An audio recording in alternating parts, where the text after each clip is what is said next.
Jamella brings a wealth of international knowledge, having worked in multicultural organizations such as Green Climate Fund and the Commonwealth Secretariat.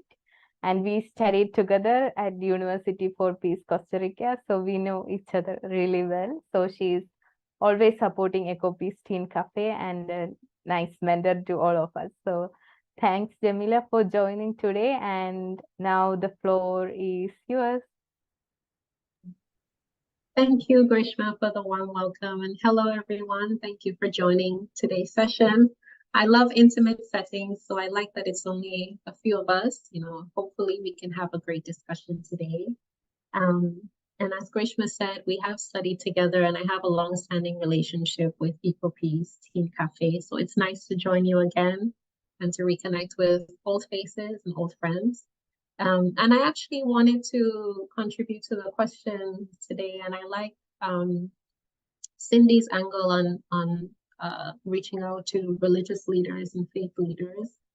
And I was thinking about how there was always a separation of church and state, and that one cannot influence the other, or it was seen as presumptuous to have one influence the other.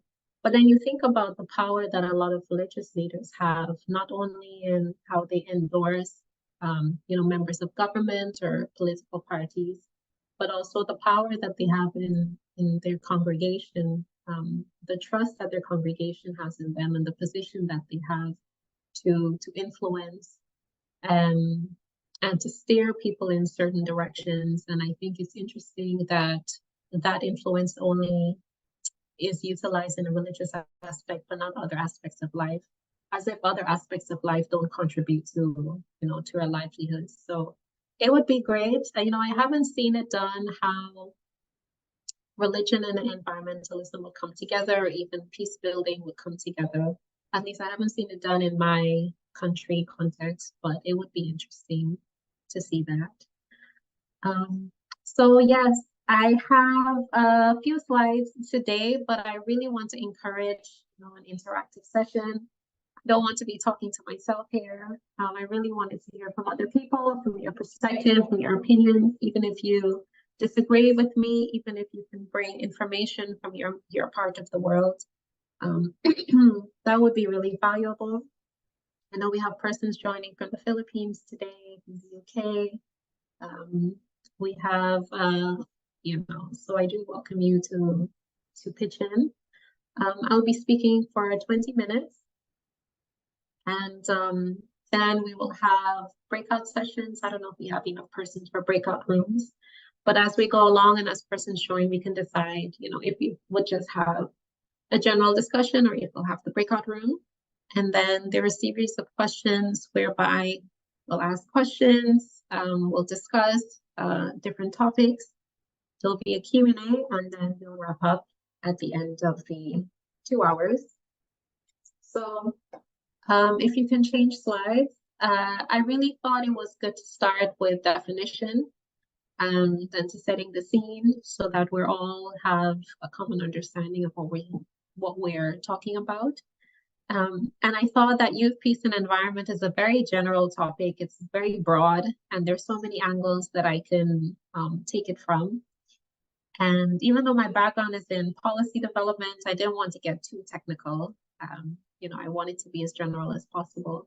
So I thought it would be important to define youth or young people, as we use interchangeably generally, ranges from the ages of 15 to 24. That's how the UN defines it. But I'm beyond that age bracket, and I still consider myself to be young. So sometimes I can extend up to 35 years. So ideally, from the age of adolescence up to 35 years is what's considered youth. And by 2030, which is the target for the Sustainable Development Goals, it's projected that youths will make up about 1.3 billion people in the world, which amounts to 7% of the global population. And 80% of the world's youth population is found in the global south. And many people in the global south are feeling the impacts of climate change, or feeling the impacts of land degradation and biodiversity loss. And it's also projected that 28% of Africa's population and 52% of Asia's population will be comprised of young people. And I'm sure many of you are familiar with the aging populations in East Asia, like Japan and Korea, who are struggling to, struggling with the birth rate, and they're taking many steps to address that. But how effective that will be, that's another discussion. And so what I'd like to ask everyone is, how do you define peace?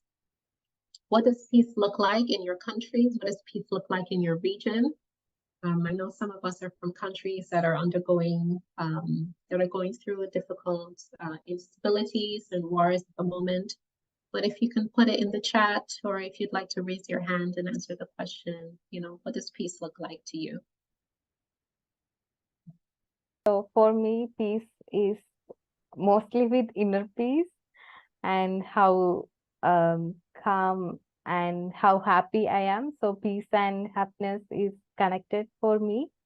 And when it comes to my community, I would say it's mostly connected with positive peace, like how everyone's needs are meeting, like how everyone have their basic needs, and also like how the like in Indian context, it's mostly like the relationship between the religions and peace between this peace, creating like more peace and harmony among different religious communities. So this both are my concern and my way of seeing peace, like living in more peace, harmony, and happiness. Yeah, I noted you said harmony. I would consider that as well. Is there anyone else who would like to come in? How would you define peace, and what does it look like in your country or your region?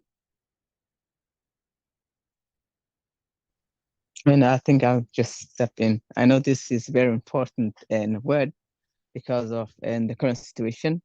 And I recently was in a holiday in Bosnia, and some of you might remember the Bosnian genocide, where I visited the museum of crime against humanity. And there's no winner in war, so peace is opposite of war. That's key. And I would say also respecting each other's boundaries, and sharing a collective and value as well. So that is what I would add to the points already made. Thank you so much. I like that you said, for some, peace is the absence of war. And that's actually how they would define negative peace. It's the absence of direct violence or the fear of violence.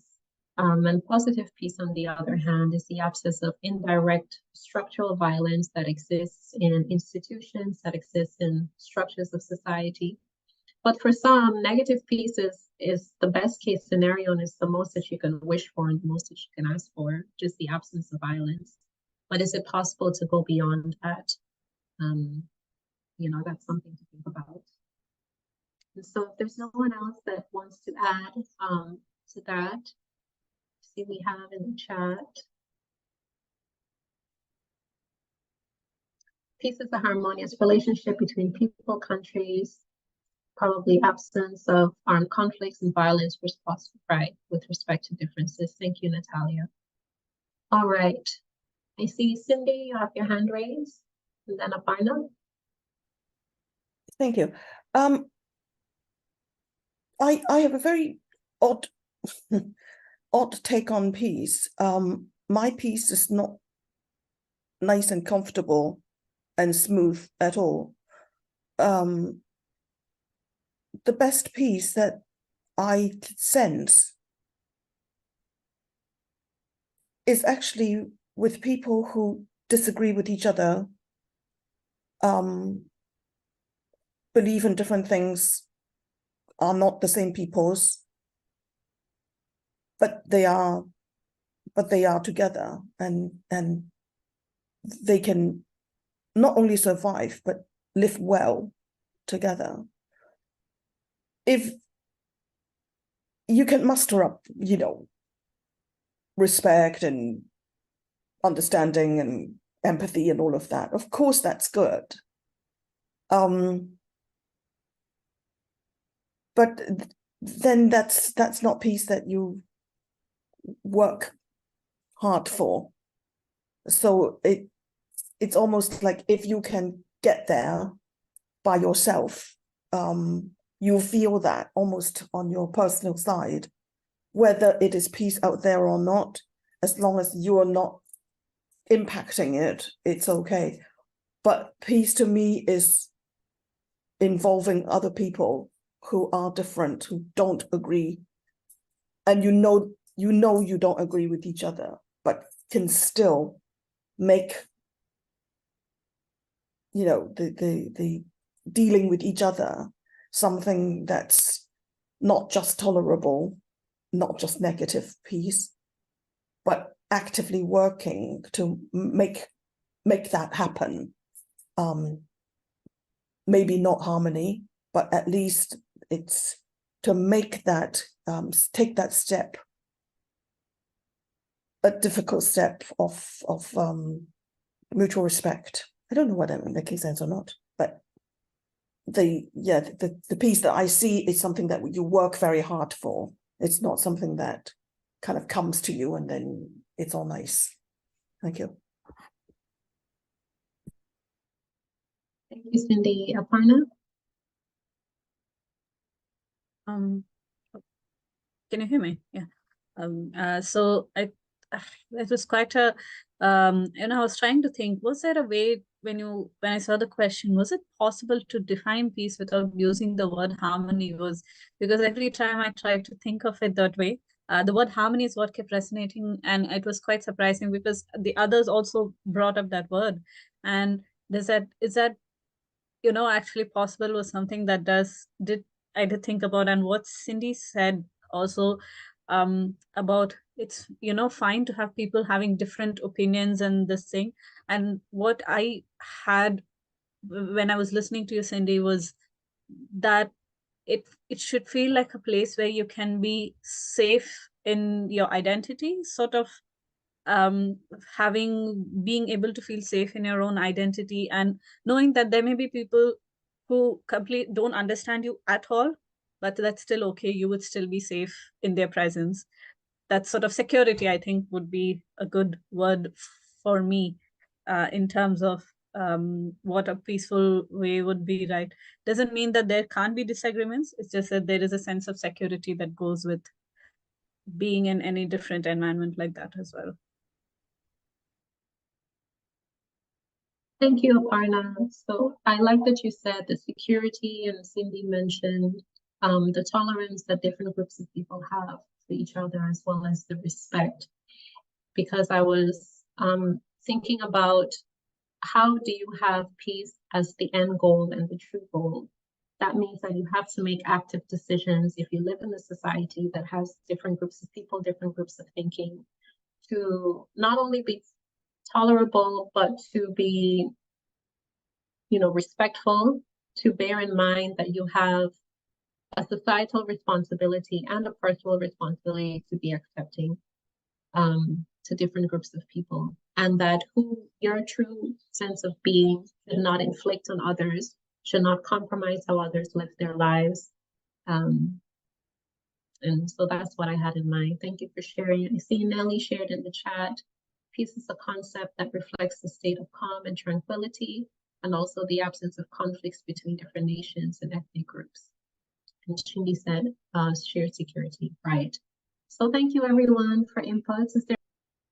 Now I'd like to discuss the role that youth and young people play in positive societal transformations and societal change, and the added benefit that young people as a demographic can bring.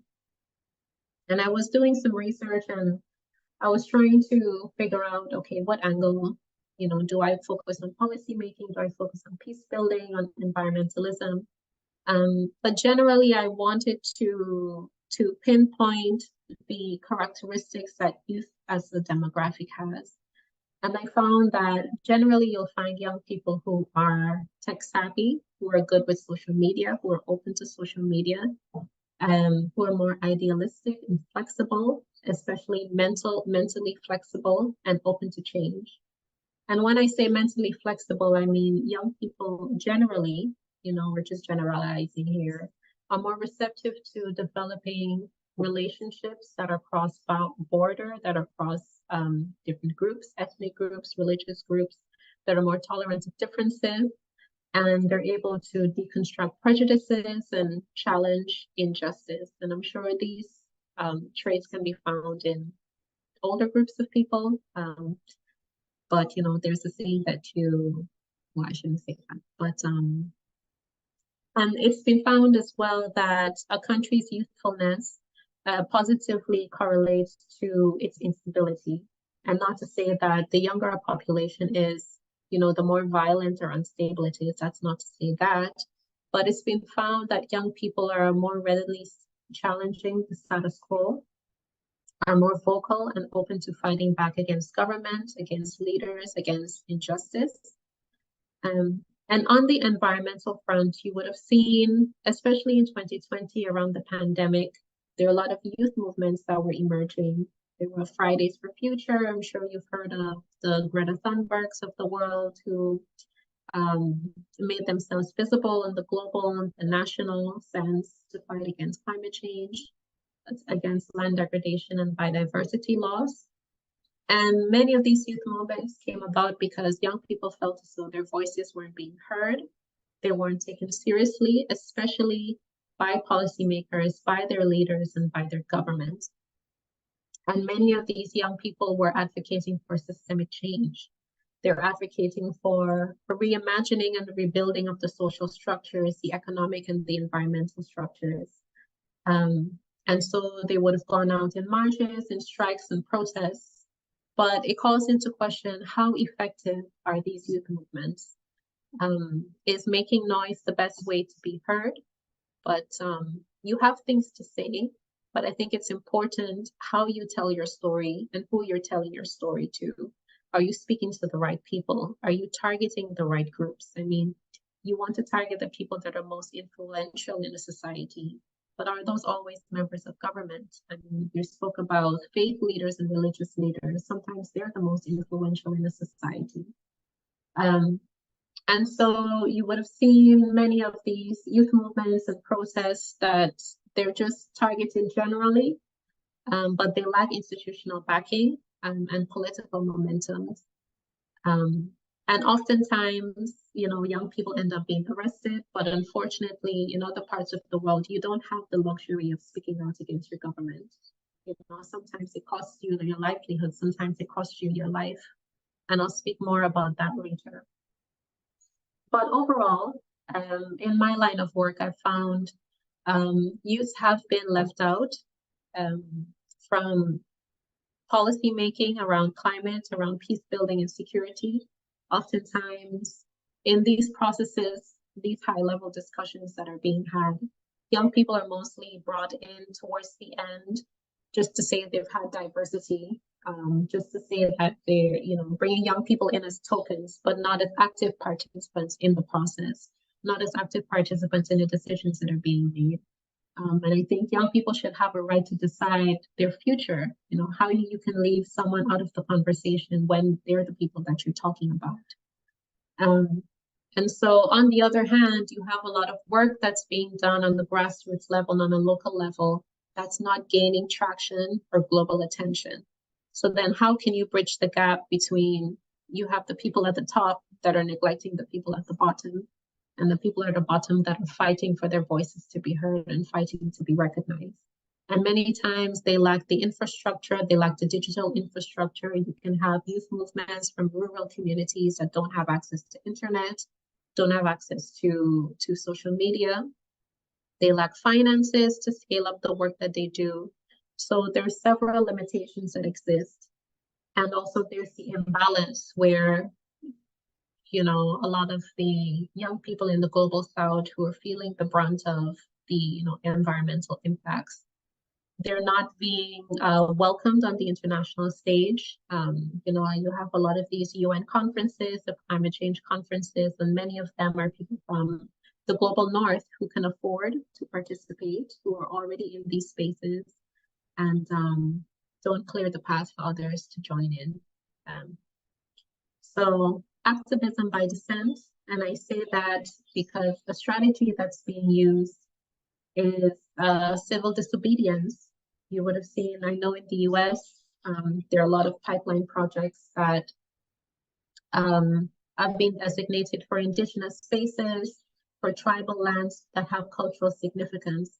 And an act of civil disobedience is occupying that space and preventing mining from happening, fighting against businesses, fighting against government.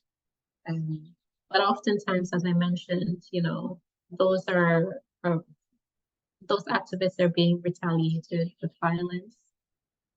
So we have to think about what's the most effective way to get our message across. And so that's what I'll present on in the next slide.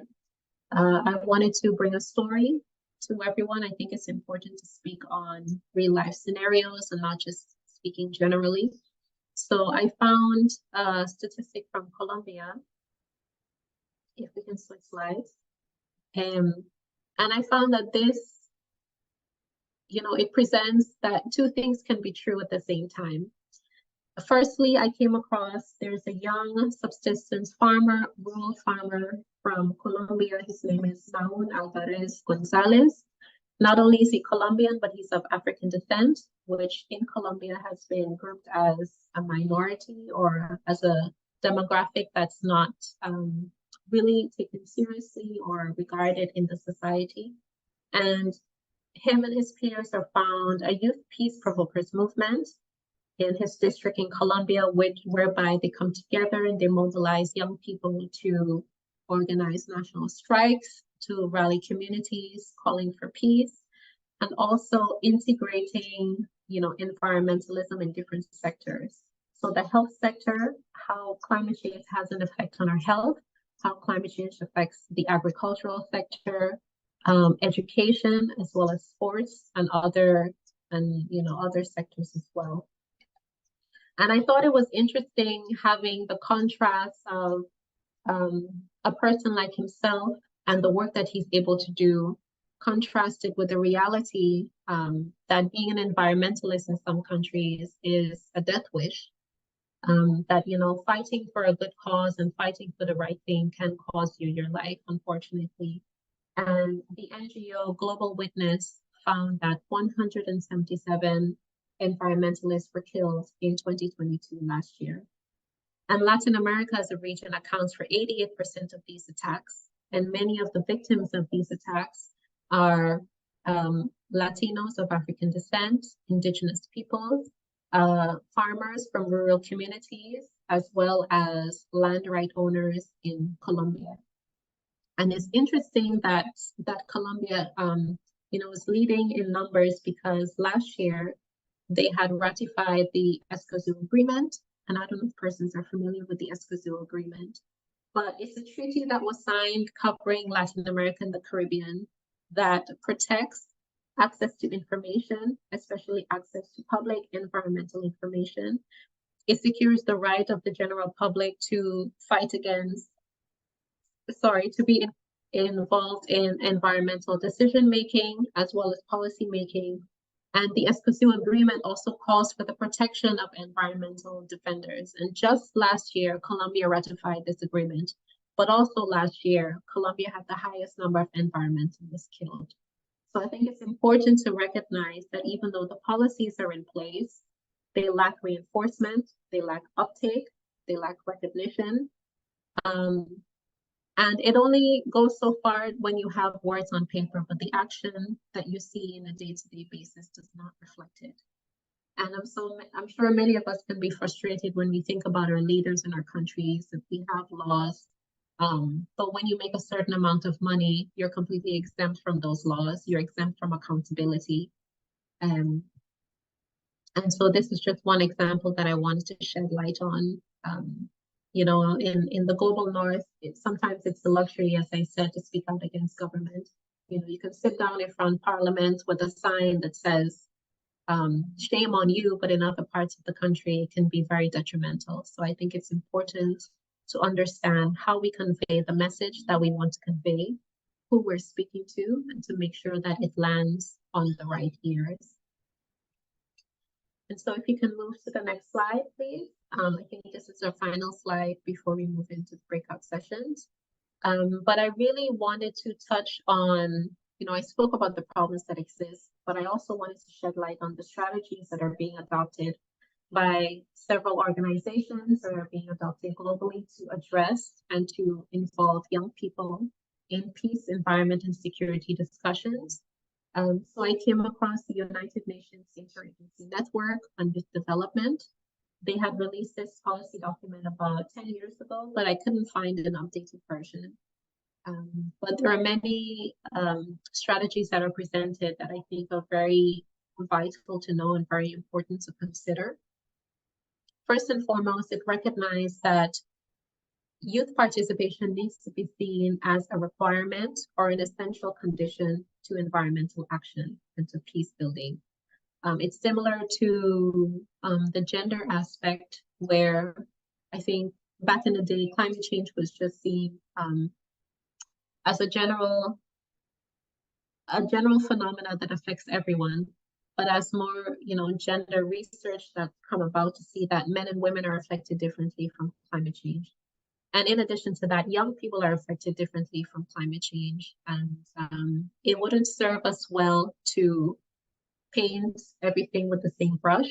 It needs to be recognized that different groups of people, in order for the policies that we have to be sustainable, it needs to be recognized that different groups of people are affected differently. And so this document calls for prioritizing meaningful youth participation and also linking youth participation to social, economic, cultural, and political levels, and also seeing the influence that youth have in family, in schools, in communities, in religious groups, and so on. Secondly, the importance of intersectionality, which calls into questions socioeconomic background. As I mentioned, the gender aspect with men and women. You have the indigenous groups as well. You have the urban and the rural environments and how differently young people exist in these spaces. And in addition to that, the document spoke about, and it's important to incorporate how, if you want to have young people in these discussions, they need to be educated. They need to be have literacy in the topics that are being discussed in an environment. Young people need to be educated to know how to represent themselves, how to advocate for themselves and their positions, and be given the skills to carry their own when they're in these rooms, policymakers. Involving young people at all stages of the process, when policies are being developed, when projects are being developed on the ground, involving young people as actors, as change makers, not just as stakeholders that are affected, but stakeholders that can encourage change and bring about change. And finally, a point I wanted to stress on the importance of investing in intergenerational partnerships, where you have, I don't want to say young and old, but you have different persons from different experiences and age groups that bring wisdom, that bring different perspectives, all in the same room, to learn from each other, to understand the backgrounds, to understand the motivations that we have and why we disagree. I think it's important to understand why two groups disagree more than why they do agree, because you'll find that a lot of different groups are saying the same thing in two completely different ways, and that their motivations are similar. But you want to know that unless everyone is brought together and that all points are being raised or recognized and respected. And so these are the strategies that have been adopted, some of them more than the other, but they have been shown to promote youth participation in peace environment and security. And towards the end of our conversation today, I'll speak on how can you become an environmental activist? How can you become a peace builder and also advocate for young people to be more vocal in these movements? But I think that's it for my presentation at the moment. I think, Reshma, we can move on into the breakout rooms. And so I will read the questions now. So the first question is, what does peace and security ideally look like in your specific country context? And what environmental events do you foresee happening within the next 7 years that will threaten this reality? Provide specific examples. And what barriers exist that limit young people from engaging in effective environmental and peace building efforts on global, regional, and local levels? What solutions would you recommend to address these barriers?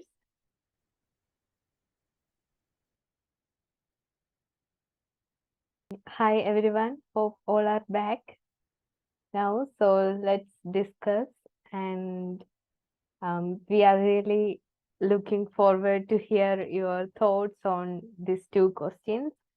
So who would like to go first? I'm still trying to process our discussion. It was a really fruitful discussion. It was me and Ben. Ben, he's from Albania. I'm so sorry because I cannot pronounce the organization name. He's representative. He's a Muslim or representative of Islamic group. So what was interesting in discussion? So Albania is actually an interesting example how multi-faith, multi-religious organization working together towards promoting peace. But it's not only like on a, as I understood, on a conversational level, but also they put it into action. And also they have this thing in like whatever their organization that they have in rotation that every 5 religions that they have in their group, like Muslim, Orthodox, Catholic, and also another, I'm so bad with names, but another Muslim sect. Baktashis, that they all together, and also the evangelical church. So these 5 representatives, they always, so they all do work together and they rotate every year or every whatever like season, they change the leadership. Another interesting thing that they have a lot of work, different youth groups, like interfaith youth groups, and they do a lot of work with them. So to answer the first question, I would say the main difficulty in the area, it's the Balkans, is so in different countries there, it's a lot of conflicts happening, and like within the country, as I understood, there also could be issues of, or even like outside the country, different fanatics, and they are trying to share their model, how they do things in Albania to different Balkans countries. And especially right now with war in Ukraine, between Russia and Ukraine.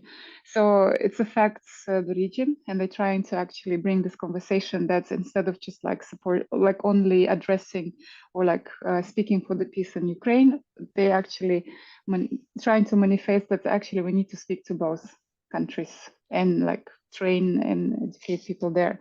Another question about youth, it's that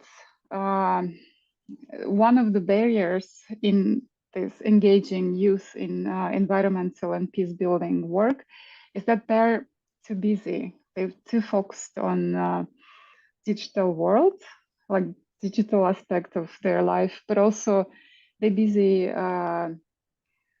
finding their place in life, like earning money, working, and so on. So that's why that's challenging, I would say, as I understood. But they're trying to implement different programs. They have summer camps where they actually trying to train and like kind of educate and like equip youth why this work is important, and like offer the opportunities and also ways how they can engage. Also, for example, there was an example that Ben gave that during COVID times, they engaged youth. So they were like distributing food to different vulnerable groups. Anyway, this is my summary, but we were like very fruitful conversation. Thank you very much, Natalia. You are perfect 100%. Thank you. Well, obviously there was a lot of like different layers, but it's just like, just to summarize what I learned from Ben. You can add, Ben, probably I missed a lot. So no, it's what you say. And I invite the team to visit Albania and to share experience and to make together a trip, interfaith trip. It's important if you have time in the summer, we can do something voluntary in this way. And it's good to see the other countries and to see the opportunity how we can make cooperation with this small area in the Europe. The Western Balkans is important for Europe and for the world also. Thank you. yeah, thank you. But I think from my perspective, from the I'm representative, let's say Russia, or representative for because I'm here present in UK, and I think in a way, so the youth hold the same issues or like challenges. That's they're too busy doing like earning money. In UK right now we have energy crisis and like cost of living increased and other concerns that actually take their time, and sometimes they don't have much time to contribute to peace building. But also on the contrary, like on the other side, on the positive side, I would say, from coming from Russia, here a lot of people are surprisingly activists, and they are so strong in sharing opinions. And actually, I would say, in a sense, that could be, but it's not like, I'm just saying in the general public, not just faith community. But I think that will be, like, for me, interesting to study this area more, because people are generally, even like from school, I guess, trained to actually manifest, to protest, or like share their opinions. So again, there are like some challenging, but also there are opportunities where we can explore and involve them in peace building. So yeah, thank you. Thanks, Natalia. Thanks for sharing. And next group. So Father Julius was talking a bit about in Kenya, and how there's actually a kind of a growth in kind of electric cars and things, and how there's kind of political will behind that. So how that is helpful, potentially looking forward to you know, protecting the environment, but then, and I think the importance of that political will, but then there's also at the same time, you know, still that environmental degradation, and particularly because of kind of poverty. And then, as you know, in the coming years, it looks like that potentially isn't going to be addressed sufficiently, and those resources that are there are only going to get kind of smaller and smaller, and that how that kind of relationship between the environment and peace and kind of poverty can cause kind of issues within a country.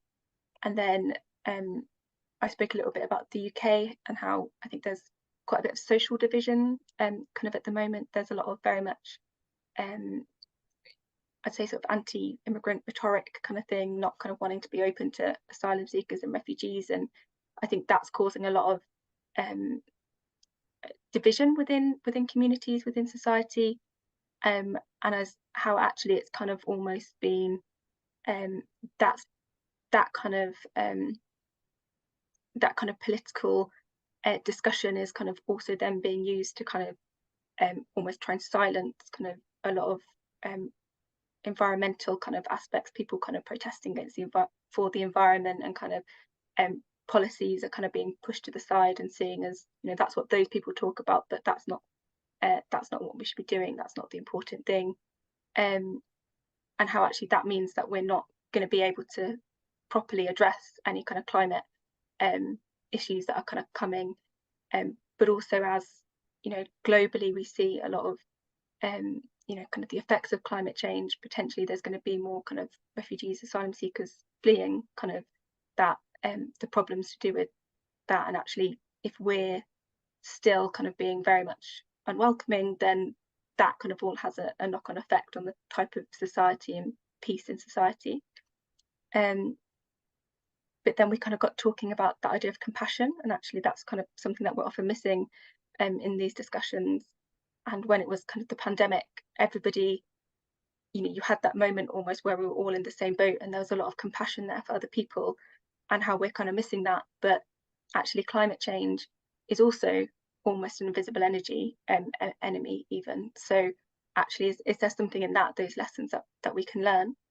And then we kind of got a little bit onto the question about barriers limiting young people from engaging in environmental and peace building efforts. And you know, I think we both agree that there's so many opportunities, like, you know, Zooms like this or social media, but actually that awareness of actually, you know, this is an issue and this is something we should talk about, maybe just isn't there for many reasons, potentially that there's so many things kind of competing for people's attention.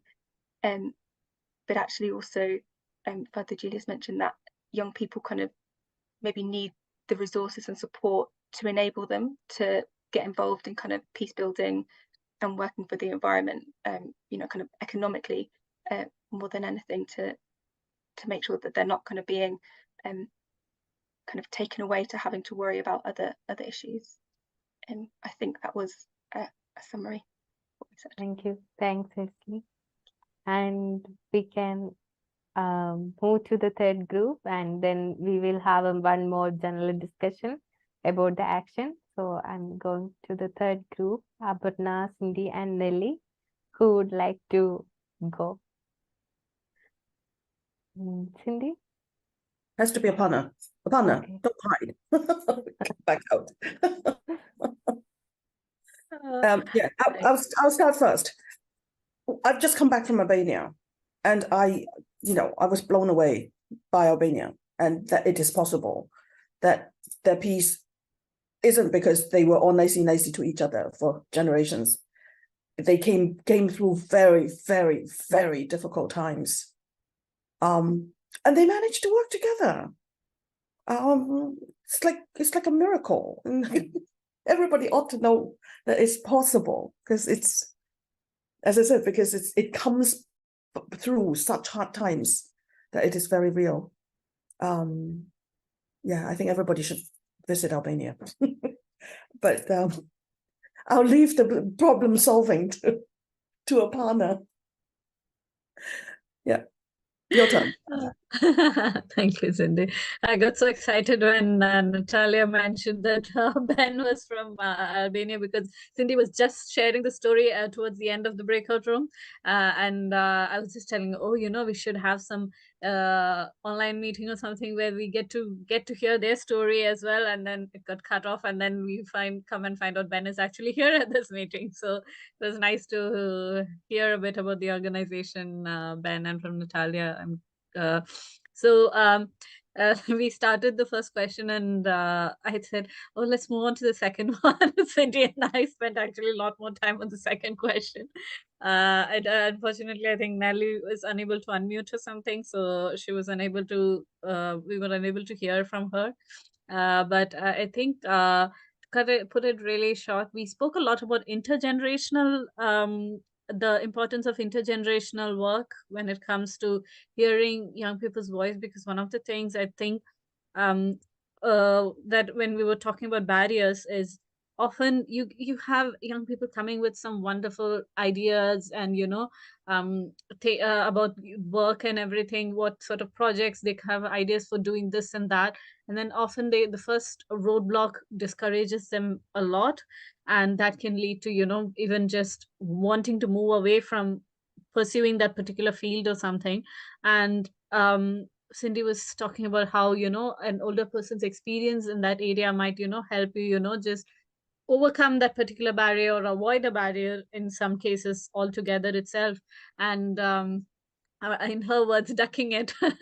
And that sort of sharing. But then one of course, as with everything else, what can often happen is intergenerational, as I like using the word partnership there, can often end up going sometimes you know, into some sort of a difference in power dynamics, can lead to that problem can arise easily in intergenerational situations. So it was just, having to think about how that can possibly be avoided as well.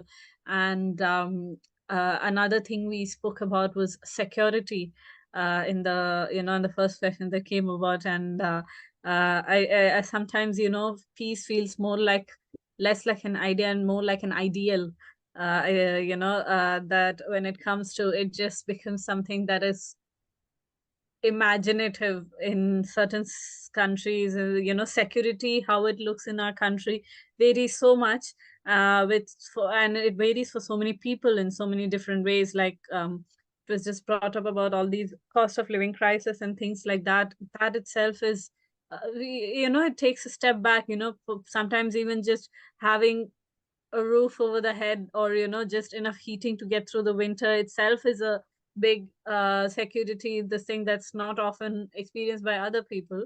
So we had actually quite a lot to discuss, and I think we'll just end up pushing this meeting. So with the short time, I'm going to stop now. But I think we'll let the next room go if there's somebody else, or just the general discussion. I think I'll give it over, Grishma. Yeah, thanks, Avarna. We have like time to discuss more detail soon. So before that, I would love to hear from Dawood. He was in room 2. So Dawood. Hello, and I was in the room with another gentleman, and I think his name was Inab. I'm not sure if I'm pronouncing his name. We didn't have all the questions ahead, but we did try to answer as much as we could remember. And so Inab was from Nigeria, and from his perspective, he mentioned that peace in Nigeria is more of having security and stability, which I do agree, because like all conflicts, war, and so on, is a reaction to external issues, whether it's from the environment, whether it's to do with unjust inequality and lack of job or education, just a reaction to the environment. So if the environment, there's a security, stability, a good balance, then there's no need of having any need of causing harm to another person. Then we mentioned about the environmental challenges in Nigeria, and he mentioned that due to the global warming, there's a high in sea rising issues, and which obviously making difficult for some residents in some neighborhoods.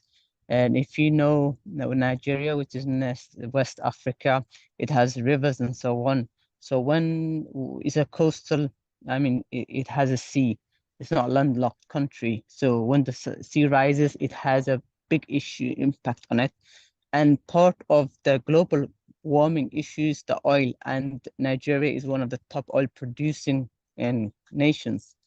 And so this has the environmental challenges has a direct link to a conflict that's currently happening, as well as the future ones. And then we moved on to the younger generation and the impact it might have on the younger people. And it's kind of like difficult to summarize this into one point. But some of the things we discussed is that the young people and the future has been compromised, and they have a very like they can't make solutions as easy as the generation could have. Like it's always easier to act yesterday than today. Things are getting harder by time passes, and that's the challenges the youth are facing, and it's problematic, and especially for younger people who deserve to have a bright future. Now their future seems to be more glim. As not just in where we live in Nigeria, or I'm originally from Somalia, live in the UK, but also for the rest of the world, because what one person does in one area affects the whole world, and that is the unfortunate truth. And I'm not sure if I missed any other question, but I think we I think I answered most of the questions, not all. Thank you. Thanks, Dawood, for sharing that. And I know you are busy, and thank you for coming again. So yeah, now Jamila, do you like to share the comments or any thoughts regarding the session, Yes, like the breakout thank session?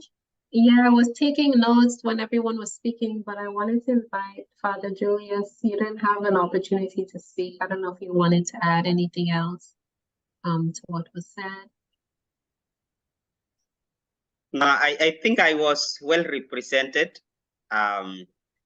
Maybe just to add about the awareness, I think young people need to be mobilized. I actually mentioned your idea about young people having competence on new technologies and social media, but maybe those skills and competencies are not exploited better. So, yeah, those are the opportunities that can be used to actually mobilize young people to get aware about issues of peace.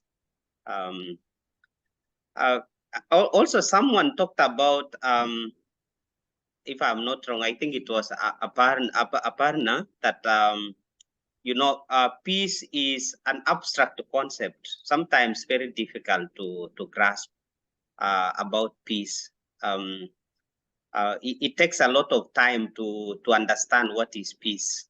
And I think maybe young people just will need some time of mentorship to slowly understand what is peace. So even for us who are in this forum, I think we are still struggling to understand. The definition of peace is actually very, very difficult. Of course, we can conceptualize, but to put it into practice is also another thing. So I think that is what I can say for now. Thank you. Yes. Thank you, Father Julius. And I didn't want to cut off Aparna and Cindy. I know they had more that they wanted to talk about. But I'll go back in order. I think what I noted for Dawood, when you mentioned that, a lot of young people feel, what's the point of fighting when things are getting more expensive, harder by the minute? And I think Ashling mentioned climate change as an invisible enemy. It's not something tangible. How can you fight against something that's not tangible when your main priority every day is just to put food on the children for yourself, food on the table for yourself and your children, putting clothes on your back, paying school fees, making sure that you have electricity and water? If that's my focus, why should I care about climate change? Especially if I'm not even contributing to global warming and to climate change.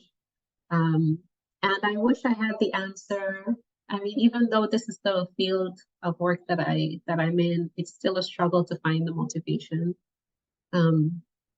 It's still a struggle to find the reason to keep pushing and to keep fighting, because it does seem as if it's all in vain.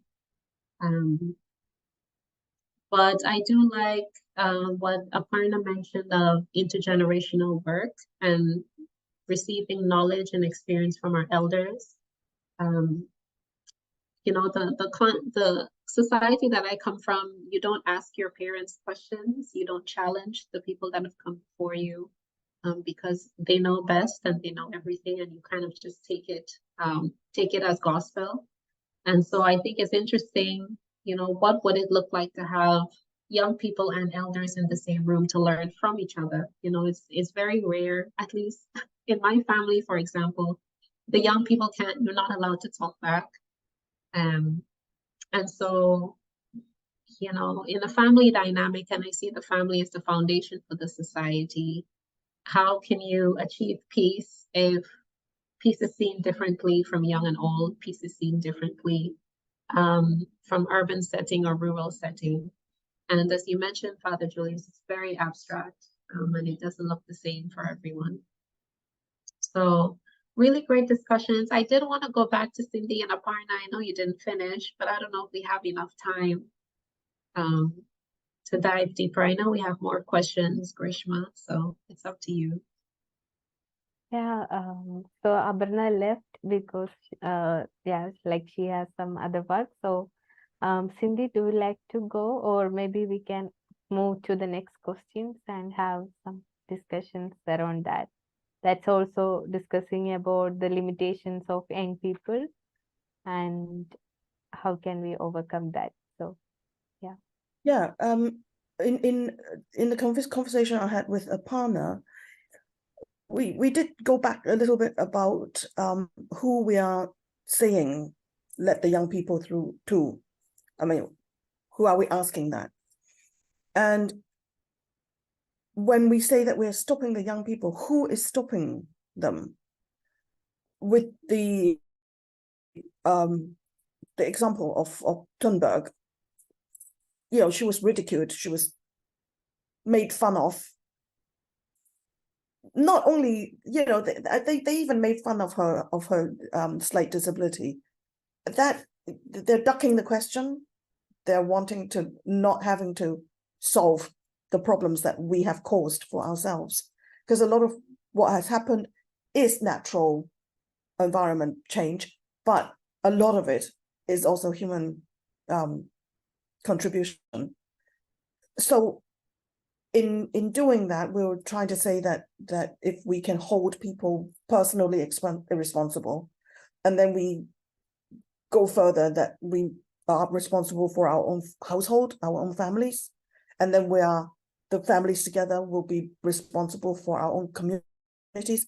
Because if we say that somebody's stopping us, invariably we're saying that the politicians are, you know, rubbish, and that for whatever reasons, either personal gain or, you know, corporate greed or whatever, that things that should happen to make us better, get used to not harming the earth that we come from quite so much, has all gone to the way of the dodo bird. That we know that there is a will to be irresponsible, to deregulate, to make sure that they can do all the damage that that people want to do in the name of profit. So when we get our young people to get into what they want to do, at the same time, I agree with Jamella that the education part is really important, because when they open up their mouths to say things, we need to equip them so that they do not get ridiculed, so that what they say has gravity, has context, it has their passion, so that, you know, young people it's a force to be reckoned with, to drive us forward instead of for us to put down and to forget. Because they don't stay young all the time. They grow up and they get tired and they get discouraged. And we are destroying the best resource that we have, which is youth. It is a very heavy responsibility, especially because we're not helped by the governments. And finding a way through that would be, yeah, you know, would be really good. So Aparna and I laughed at the fact that, what do you mean 7 years? We don't even know what is going to happen in 7 months. so I mean, we're so beaten back that we don't even have that vision anymore. That is how bad it is, that we can't even look forward to something good or something ideal, because we are so bogged down by what is bad and what is destructive, and we've got to get out of that. Yeah, so yes, please go on to the next question. Thank you. Yeah, so thanks, Cindy, for sharing that. And here I shared the questions on the chat. So maybe we don't get enough time to discuss all the questions, but take a moment to read and reflect on it.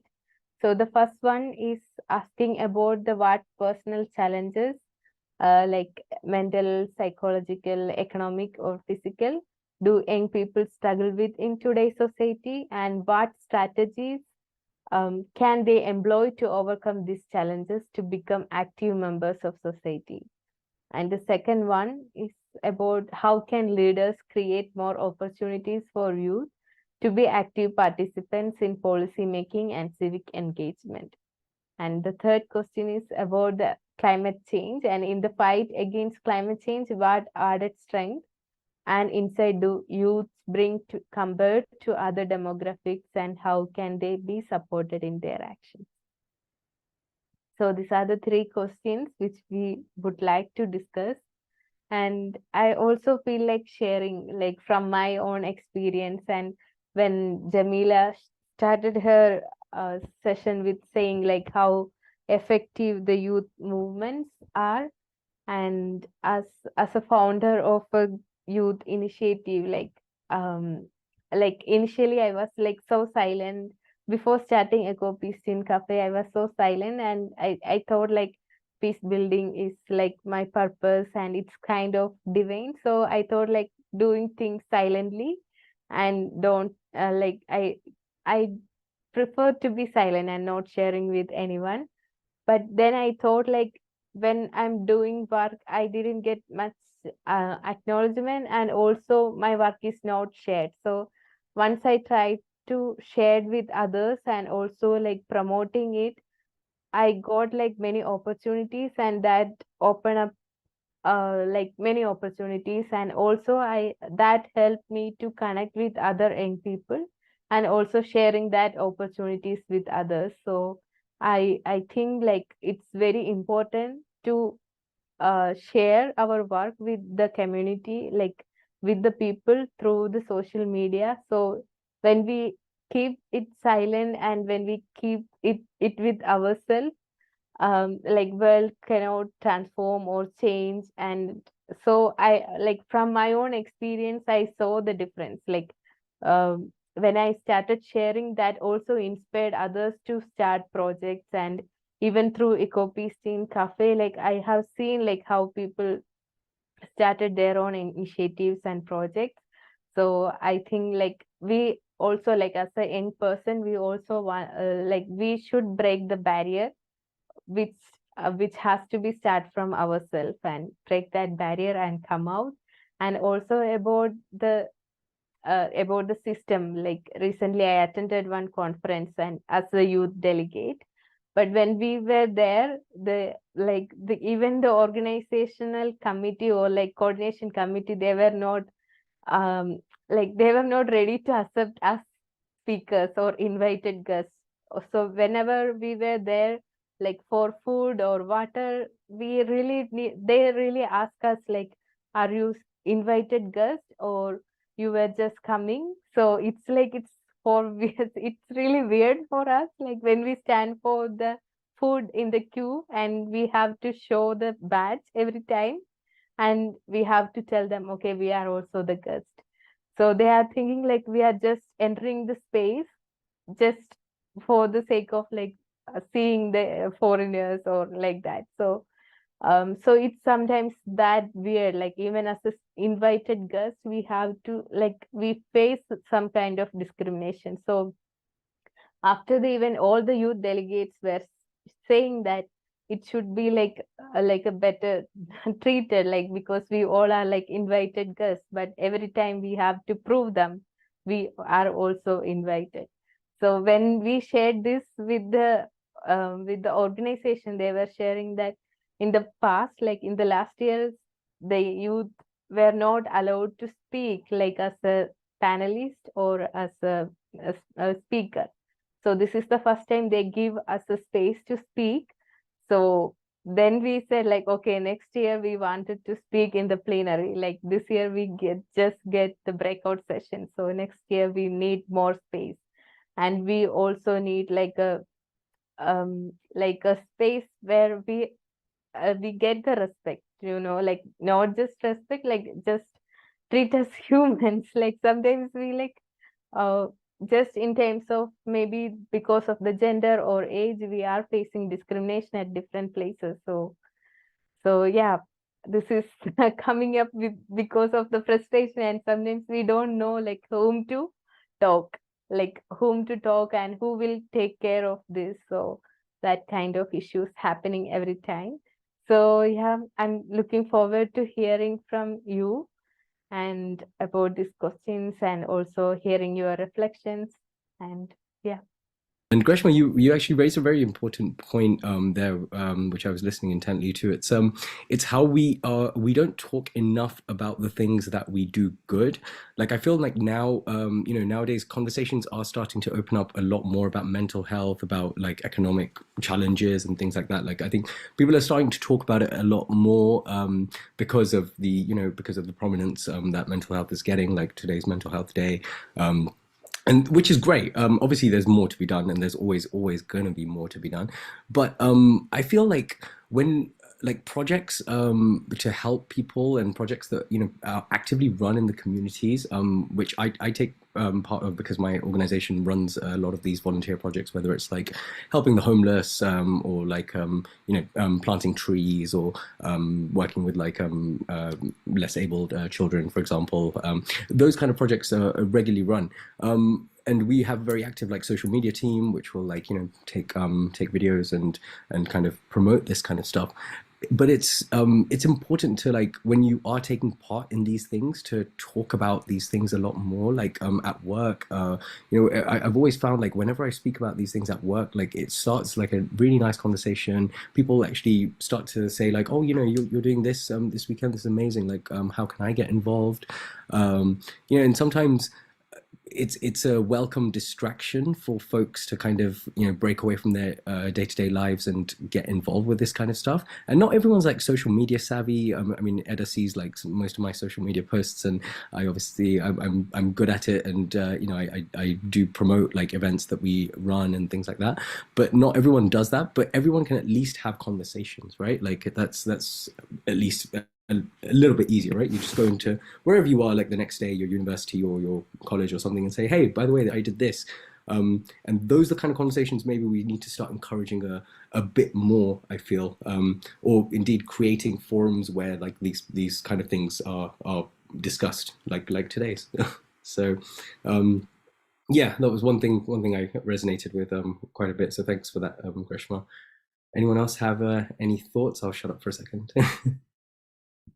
Yeah, thanks for sharing, Janelle. And yeah, any other thoughts?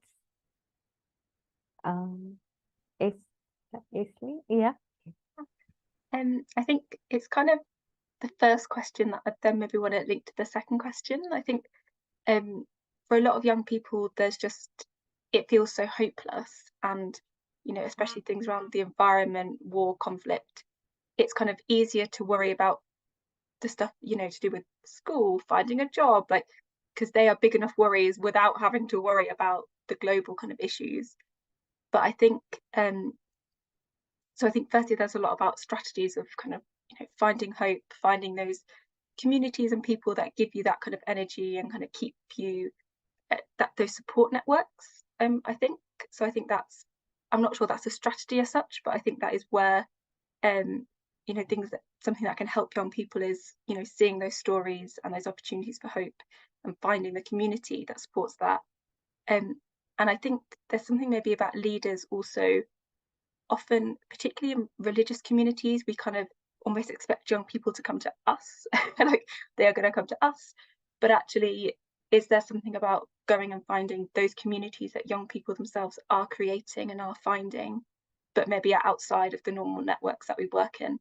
And so I think that's maybe something for leaders to kind of consider actually how we engage with young people, because young people are kind of doing amazing stuff, but sometimes it's outside of the kind of traditional routes or traditional political kind of spheres. So yeah, that's I kind of have an observation that in encouraging young people to speak out more, to recount their stories more, and be more visible, be more audible. One of the things that is important is education, to equip them so that what they say and their demands are well informed, so that there's more gravity in what they say and how they present themselves, instead of just somebody young who have energy and just saying what they want, that they actually have the method of presenting themselves. So we're talking about environment issues that has a lot of science involved in it. It also has a lot of politics involved in it. And that's not the kind of thing that you expect young people to include in their narrative or in their in the demands. So they come out and we hear their demands, in inverted commas, and maybe I'm wrong. People find it easy to just kind of push them aside because, oh, you don't know what you're talking about, kind of thing. And as our world becomes very unfortunately more tied together because of looming war, and I was just telling Natalia this today that war is a pollution. It pollutes our world, it pollutes our mind, it pollutes our lives. It's a big problem. But how many schools or places for young people to talk actually help them to take on the difficult questions, the dire, the unhappy kind of realities. So when it is no wonder that when they say that we feel that they lack the sophistication of what is involved in dealing with these problems. So in part, as Ashlyn says, that we have to give them a place where they feel kind of comfortable in sharing and know that they are in good company in doing that. That hopefully organizations as ours help them to go beyond their comfortable confines so that they deal with things that they don't normally talk about, maybe too difficult, too horrific, or that they are dealing with people who are not like them. They are different people, so that they have that the informed quality in their narrative. It's something that we know we should do, but it's time for us to sit down to think how we can do it, to deliver it so that young people can actually join us and get to a point where they can speak more eloquently, have more facts in their speech or in their how they present their cases, to be able to grow up in an environment where they deal with a lot of different people and a lot of different questions. Because I tend to think that we are dumbing down education so that we feed them things that are almost black and white. Like, so when they talk about it, we just say, yeah, but that it's not that simple. And as if it's not that simple can push them away, and we really shouldn't do that. And how we can not do that, it's probably by putting together programs that can help them to explore things that they should equip themselves with, and to give them a place to share so that they know that there are other people of the same mind who deal with the same kinds of problems. Environment being one of them, war being the next. Very unfortunate, but very real. Yeah. Thank you. Yeah, thanks. Thanks, Cindy, for that deep conversation. And yeah, any other thoughts? It's already the time, so maybe we can take one more and then we can move to Jamella for the closing thought.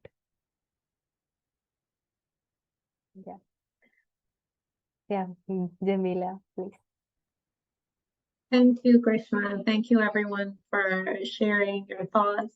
I think our discussion today went off on so many different tangents, which is always good. And there's not enough time to delve in deeper, but I'm really happy to hear the different perspectives. I even learned things about other parts of the world that I wasn't aware of, so that's always important. When we have these kinds of gatherings, to bring forward different perspectives. So thank you for the opportunity. I did have a last slide, but to be honest, I don't think it's even suited, you know, based on how we ended today's discussion. But I did want to recognize what Janelle said, that today is World Mental Health Day. And conflating that with what Cindy said, you know, with the social media age and with young people, that the general narrative is that you kind of just regurgitate what's already been stated by the masses. You know, there's no space for nuance, there's no space for personal opinion. And sometimes if you disagree with what the general public is saying, you're canceled or you're segregated, you're ostracized. And I think what we've established today is that our realities are different. Several realities can be true and valid all at the same time, and can be acknowledged. I think it's also important, you know, to recognize, well, we did say today's youth, peace, and environment, but I think it's important to lead by example in the life that you live. And to also know that sometimes your impact doesn't have to be recognized on a global scale for it to be valid. Sometimes you can just impact the community, you can have impact on your family, and that may have to be enough. And as Ashley mentioned, you know, sometimes we only focus on what we can control, because if we worry about what's happening on the other side of the world, it gets so overwhelming. And it feels hopeless because there's nothing you can do really to help. But I think what I want everyone to leave with today is the importance of having a relationship with the natural world, having a relationship with the environment. You know, I was mentioned before, I lived in London last year, and I was grieving that I didn't have a backyard. You know, there was no sunlight, that I can walk barefoot and I can, you know, eat fresh fruits that I'm so accustomed to here in Guyana. So there are many things that we take for granted on a daily basis, having access to clean water, to fresh air. You know, there are people in other parts of the world who will never have that. And for us to be grateful for the things that we have. So that's how I like to end. I know we're over time. Sorry for going over time, but thank you everyone for joining today. Thank you so much, Jamila, and thanks to all participants who stayed with us today. And this is UKIYN EcoPeace Cafe, and we host series of sessions. So please join us for the discussions and share your thoughts. And also we invite everyone to take climate actions, and for better and inclusive and sustainable world. So we will have next session on 17th. We will be discussing how to protect ecosystems through planting trees, and we will have Amanda Bennett. She will be joining from Costa Rica. So please join on October 17th. So once again, thank you so much. And thank you, Jamila, and thanks to everyone.